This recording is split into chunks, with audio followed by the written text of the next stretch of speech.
Ատամները ձգթուն են։ Ինչպես օգնել փոքրիկին։ Ատամների ձգթելու գործընթացը շրջապատված է բազմաթիվ առասպելներով։ Հիմա անսպասելի փաստ։ Ջերմությունը եւ հարբուխը կապ չունեն ատամների ձգթման հետ։ Սա հստակ ապացուցվել է հետազոտություններով։ Վերցրել են մի քանի հազար երեխա եւ ուսումնասիրել ախտանիշները ատամների ձգթման ժամանակ։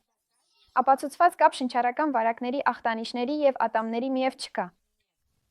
Այդ պատճառով, եթե փոքրիկի մոտ բարձրացել է ջերմությունը, հարբուխ է կամ այլ նման բաներ, պետք չէ դա կապել ատամների ձգթման հետ։ Ամենայն հավանականությամբ դա պարզապես վիրուսային վարակ է։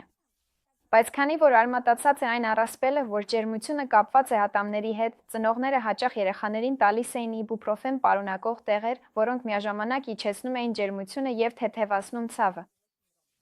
Եվ հիմա երկրորդ նորությունը։ Փոքրիկների ատամների ձգթման ժամանակ ավելի լավ է չօգտագործել լնդերի գելեր։ Ինչու՞։ Որովհետև գելերը որպես կանոն պարունակում են լիդոկային։ Բայց գել արագ լվացվում է լնդից թքի միջոցով, այդ պատճառով ծնողները նորից ու նորից գել են քսում։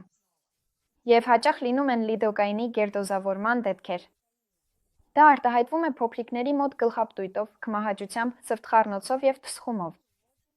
Ծնողները այս վիճակը վերագրում են ատամներին, նորից գել են քսում եւ իրավիճակը միայն վատանում է։ Այդ պատճառով գոյություն ունեն միայն երկու իսկապես արդյունավետ միջոց ատամների ձգթման ցավը նվազեցնելու համար։ Դա նախապես սառեցված կրծելու խաղալիքների օգտագործումն է եւ բորբոքումը նվազեցնող դեղամիջոցների կիրառումը։ Դեղամիջոցներ օգտագործելիս անպայման ծանոթացեք ուղեցույցին։ Եթե փոքրիկի մոտ ատամները ձգթում են ջերմությամբ եւ քթահոսությամբ, ապա ամենայն հավանականությամբ այդ ախտանիշները ատամներից չեն, այլ վիրուսային վարակից։ Անհրաժեշտության դեպքում դիմեք բժշկի։